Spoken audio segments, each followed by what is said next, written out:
Welcome to Up to the Minute. I'm Todd Duplantis. It is Wednesday, September the 23rd.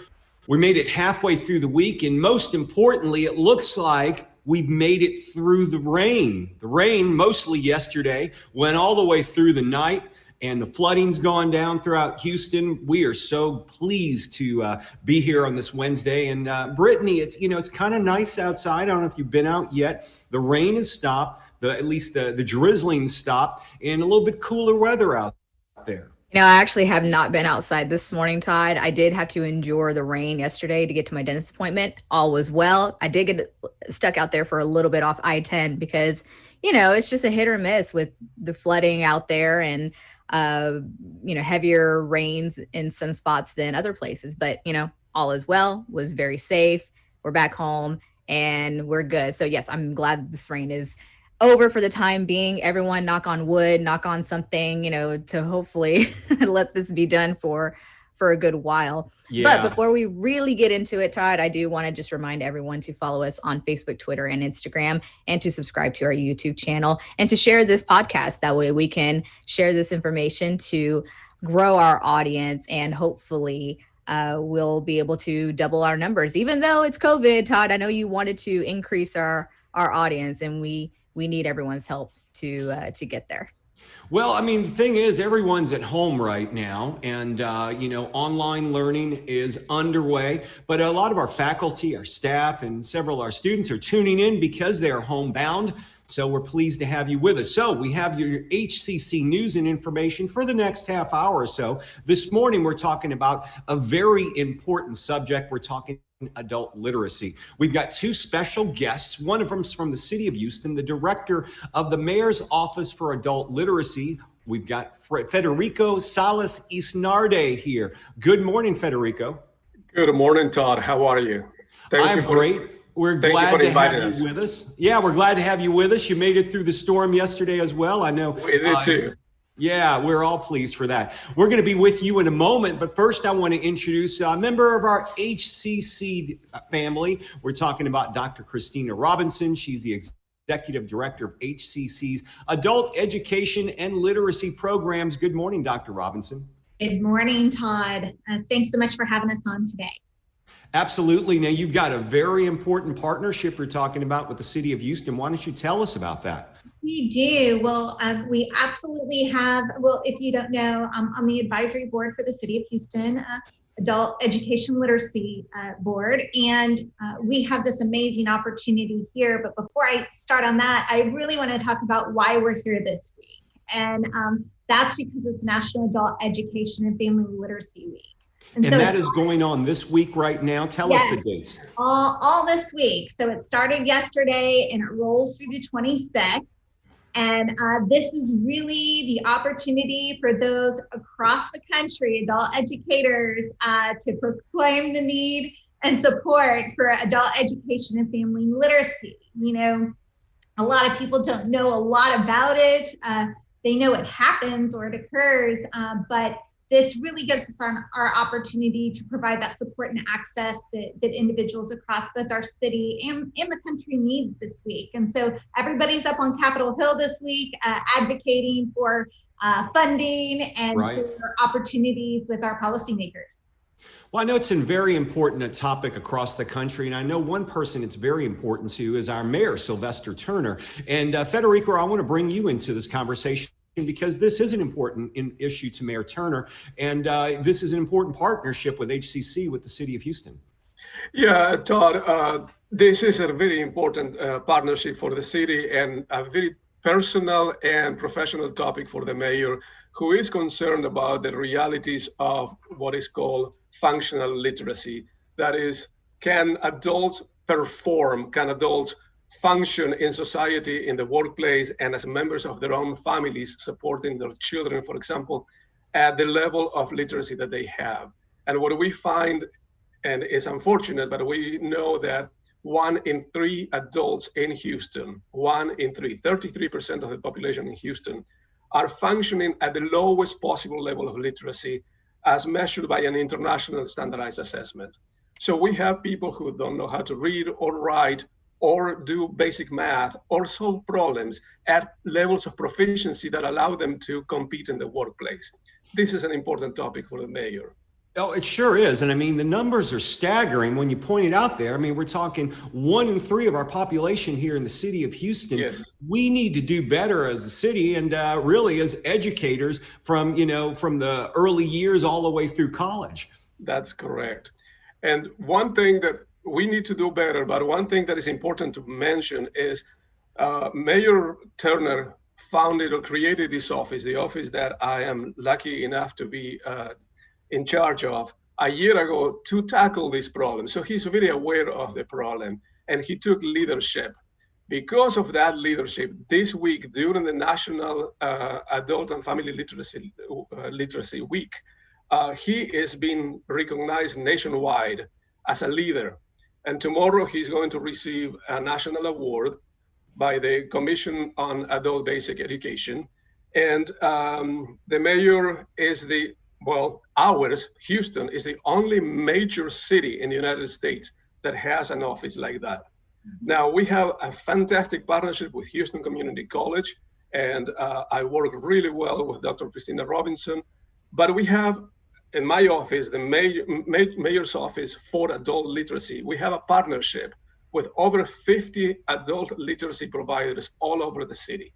So that Christina Robinson and myself and the team that works with me, we work with literacy providers in community-based organizations, in other agencies, in other colleges in our region, because again, the problem is very important.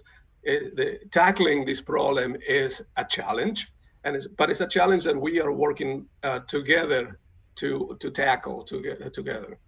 And Christina, I know you guys have a campaign coming up where you're going to be distributing, I believe, 35,000 books. Maybe you can tell us about that. Yes, actually, Federico, they are overseeing the Drive for Literacy campaign. Amazingly, they got this donation from the Molina Foundation, 35,000 books. And I'm going to actually let Federico speak to the Drive for Literacy campaign. Well, thank you. The campaign is one of the most exciting things that has happened right now in literacy, and it coincides with this National Week. We received a phone call from a foundation, the Molina Foundation in California. They asked me if the city of Houston could use a donation of 35,000 new books. I said, yes, of course we could use it. We have many families in Houston that could use reading materials. Both adults and their children. And we received this donation. And what we are doing to honor the National Literacy Week is tomorrow, we are launching this Drive Up for Literacy campaign, where we are going to distribute 35,000 books to adult literacy providers and agencies that work with people so that they themselves then can turn around and give families and children the books that that came to Houston. It is a fantastic opportunity, and it's the single largest donation that the Houston Public Library has received. And I mentioned the library, the Mayor's Office for Adult Literacy. It is managed inside the Houston Public Libraries. So I work directly with the leadership of the Houston Public Library, and we are the recipients of this donation. And from our library, we're going to start the distribution tomorrow. And you have a number of locations that you'll be distributing at. We'll have those locations and pertinent links in this post as well for the social media post. If people are interested in the books, how do they get them? Well, if organizations are, because of concern with COVID, we cannot get the books directly to people. Okay. We need to give them to organizations so that we maintain social distance and all those important safety measures. Organizations can call our office at 832-393-0308 and get their names in the donation list. We still have a few thousand books that have not been claimed. As of yesterday, we had 27,000 already claimed. Wow. Yes, we will have a number of organizations, a number of locations, which are Houston public libraries in different neighborhoods that will have books to distribute. But of course, you can't just show up. We need to know that you're coming so that we can box them properly and get the books ready for you to pick up. And some of these book titles, maybe you can go through a few of them, because I'm looking at one here turned into a movie, Black Panther. That's actually available as a book. The books I may not have mentioned, many of them, the books are published by the Disney Corporation. So they are gorgeous books. And you know the titles that we are looking at, from Cinderella to Black Panther, we have Lion King, we have their nationally, worldwide recognized titles. But we also have titles such as novels for adults and for young adults. We have the book from the ABC show, What Would You Do, with John Quinones. He put together a book with his stories. There are so many titles. You can imagine 35,000 books. It's many titles. Some of them we have hundreds of copies. Some of them we have just a few. So Christina, I want to bring you back in the conversation. You know, I've got to mention, I want to talk about your programs, but from a personal perspective, I've been there for what used to be called the GED graduation ceremonies, now the HSC programs.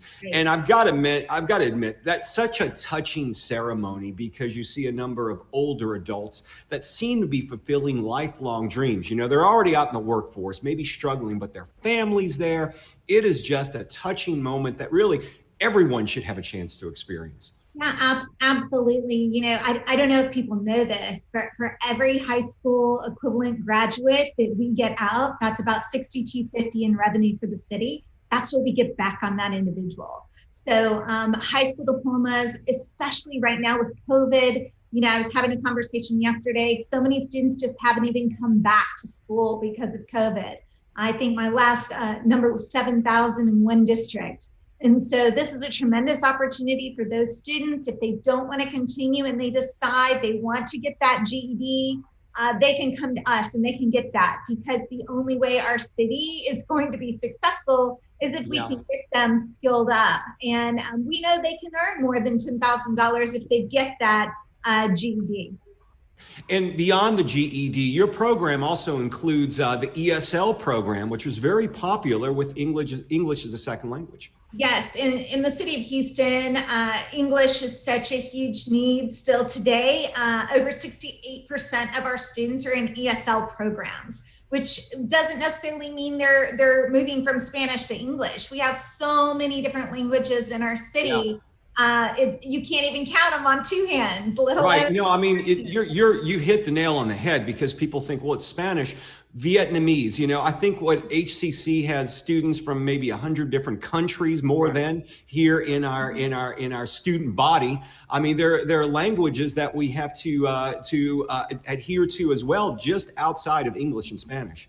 Absolutely. You've got Vietnamese, Chinese, Farsi, you've got it all. And that is what our faculty do. They ramp those individuals up. And what we've been able to do with COVID now is those individuals can attend fully online, but they do have live sessions that they're meeting with those faculty members. So recently I had a conversation with our team, because we wanted to make sure we had clear COVID masks so that our students could actually see the way the words are connected. Because once again, when you're learning English, it's really hard to learn that sometimes virtually, especially behind a mask, right? How do you see that person's mouth? So we worked hard to get those clear masks.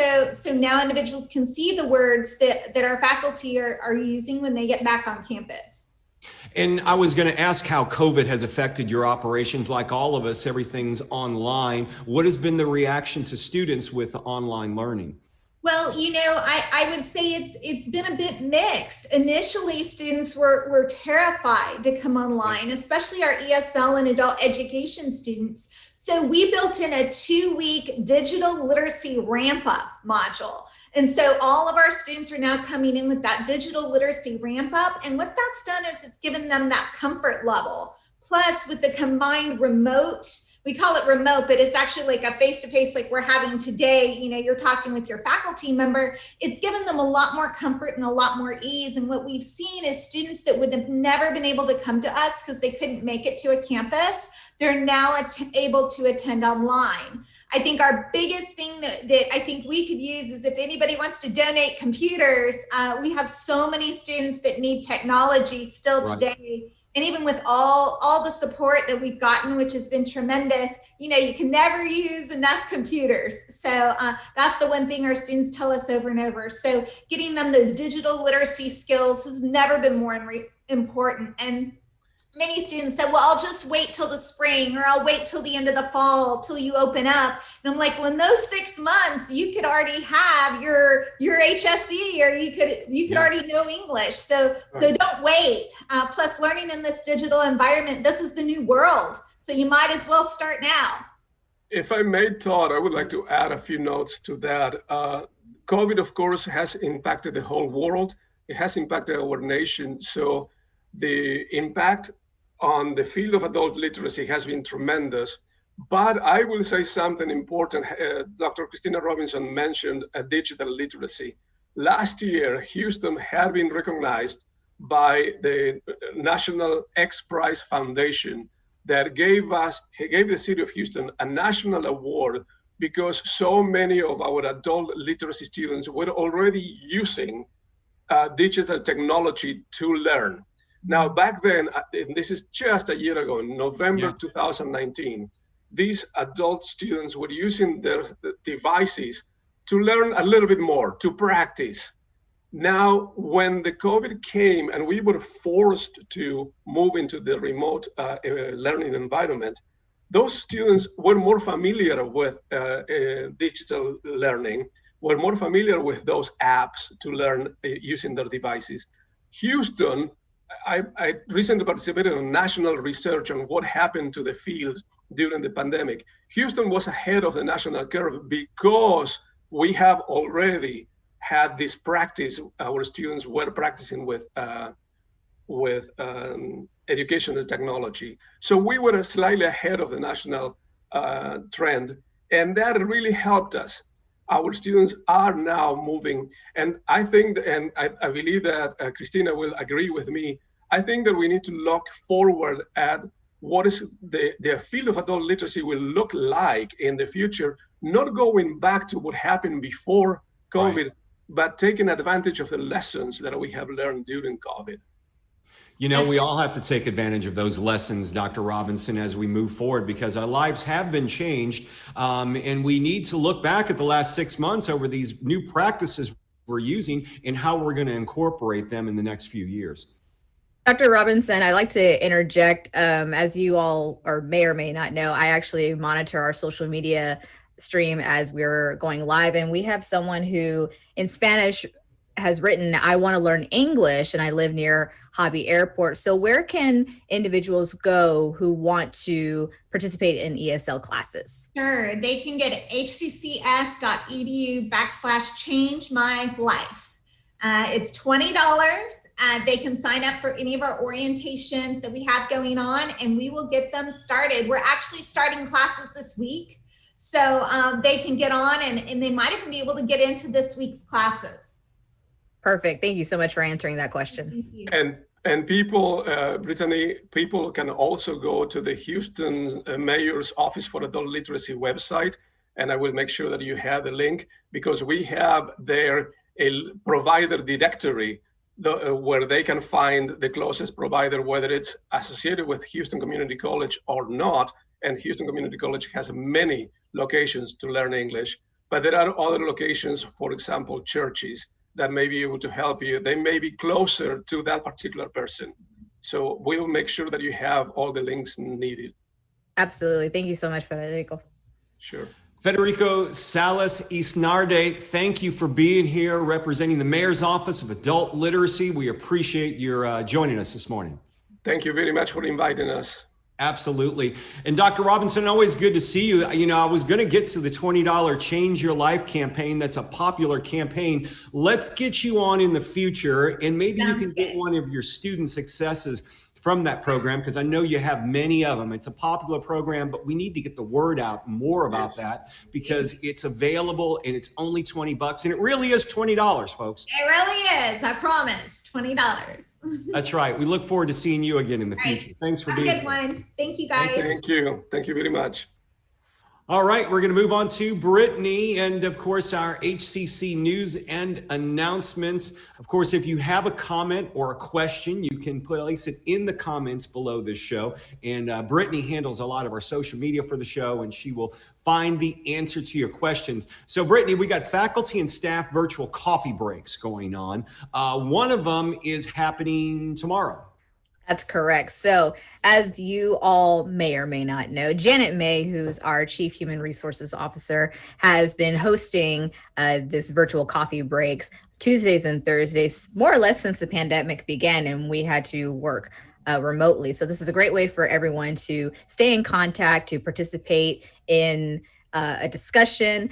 Tomorrow at 11 a.m., Jerome Drain, who's the Associate Vice Chancellor of Academic Instruction, will be joining Janet for virtual coffee break. So if you're interested in participating in this event, be sure to check your HCCS email for information.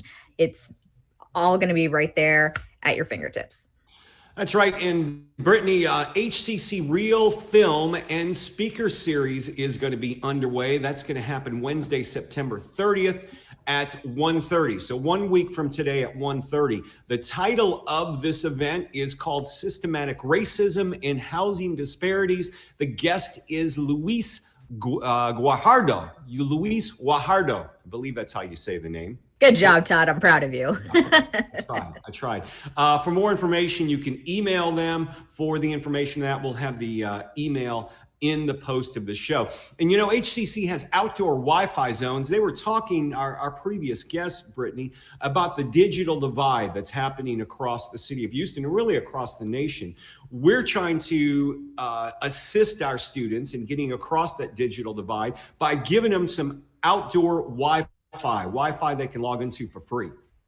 Yeah, and I'm glad we're talking about this today, Todd. I mean, we talk about it pretty much every episode, but we did have one student earlier at the top of the show asking, what do I do if the Wi-Fi goes out while taking classes online or I'm in the middle of an exam? So if your at-home Wi-Fi, for example, is pretty spotty, you're not sure if it's going to hold its life, if you will, probably not the best way to articulate that. But if you're interested in making sure you have Wi-Fi that's going to work for you, HCC does offer outdoor Wi-Fi parking resources, which is an amazing opportunity for people who don't have access to good internet. So there are a select few of campuses who are offering this parking zones for this outdoor Wi-Fi. You will not have access to the facilities inside the buildings because buildings are closed to everyone, but also you will not have access to charging your devices. So be sure you bring something with you to charge your device in the event that your battery's running low.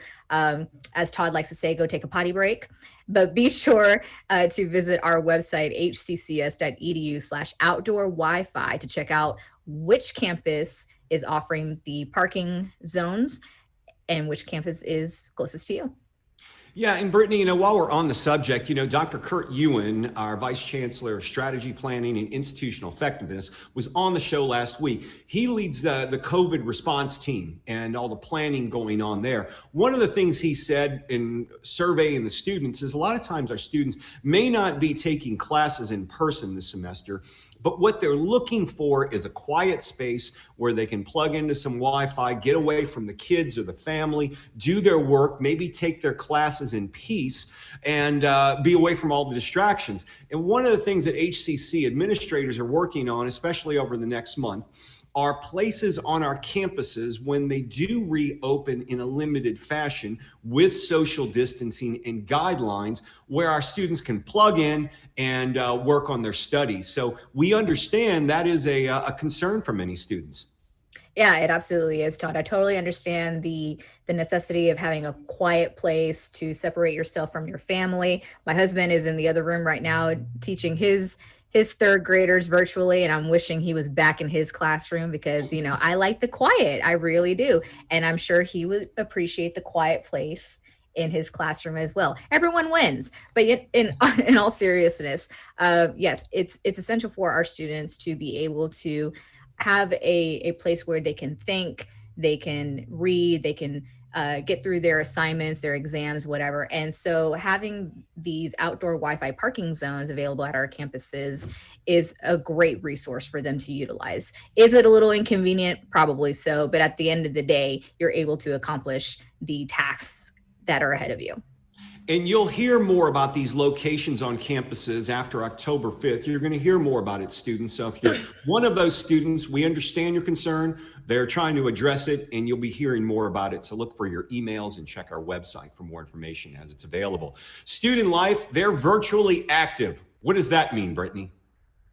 Man, they're not skipping a beat with any of this. I mean, they are holding all of their events virtually. They're practicing safe social distance. I mean, and everyone can still participate in Student Life events. Their next event is happening tomorrow at 1 p.m. It's the NCAS College Webinar. So learn how NASA aerospace scholars build a diverse STEM workforce. And Todd, we here at HCC obviously advocate for a lot of STEM research, especially women in STEM. I know we will have more information about the Black Girls Code. I'm working on that graphic right now, so it's coming y'all's way. There's just a lot going on with Student Life, and I don't think we're gonna have enough time to go through every single one of these events. But if people are interested in participating in Student Life events, be sure to head over to hccs.edu student life. They also have their own Instagram and Facebook page. Just simply look up HCC Student Life, and all of their events and announcements will be on their pages.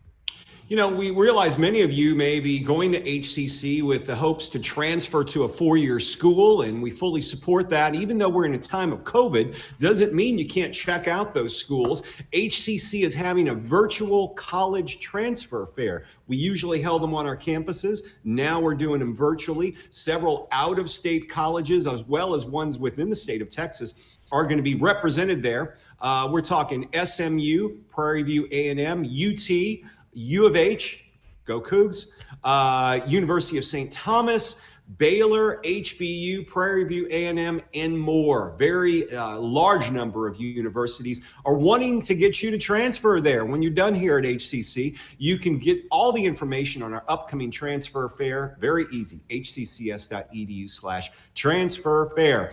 COVID testing sites, Brittany, real quickly, they're still available on our campuses. They are. So we actually have 4 campuses that are hosting these drive-through testing sites. Now, I will put this little disclaimer out there. We are not the ones administering these tests. We're just simply the host site. So I'm only saying this because we've had several questions about, well, how quickly can I get my results? Unfortunately, I don't have an answer for you because, once again, we're not administering these tests. But if you are interested in getting a free COVID testing, we've once again have 4 locations, 2 of which are at our Southeast campuses, which are our Felix Fraga campus and our Eastside campus. They're operating Monday through Friday, 8 a.m. to 3 p.m., no appointment necessary. Now, the other 2 locations that do require an appointment, however, you won't be turned away if you don't have one, are our Northeast campus and our South campus. They're operating Monday through Saturday from 9 a.m. to 6 p.m. If you're interested in making an appointment with our Northeast or South campus, you can call 512-883-2400. Brittany, that about wraps up this show. If you normally tune in on Wednesdays, you're probably going, where's Chief Cunningham? HCC Police Chief usually joins us every Wednesday. Today, he had some things going on, but we'll have him again next week. Tomorrow, we're going to highlight the West Houston Institute. Jordan Carswell, you know him. He'll be here talking about a project called Homeworld. Sounds to me like a sci-fi film, but we'll learn more about that tomorrow. And then we've got the HCC partnership with the Minority Business Development Association on the show tomorrow, Brittany. They are also acronymed MBDA, in case anyone out there is wondering. They're hosting its Export Academy virtually this year. Gabriela Zambrano, its director, will tell us all about the weekly entrepreneurial workshops with the help of the Department of Commerce. So if anyone is interested in learning more about this Export Academy with MBDA. Be sure to tune in tomorrow morning at 10 a.m. with us on Up to the Minute. That wraps up the show for today. I'm Todd Duplantis. That's Brittany Pacheco. We'll see you tomorrow, 10 a.m. live right here.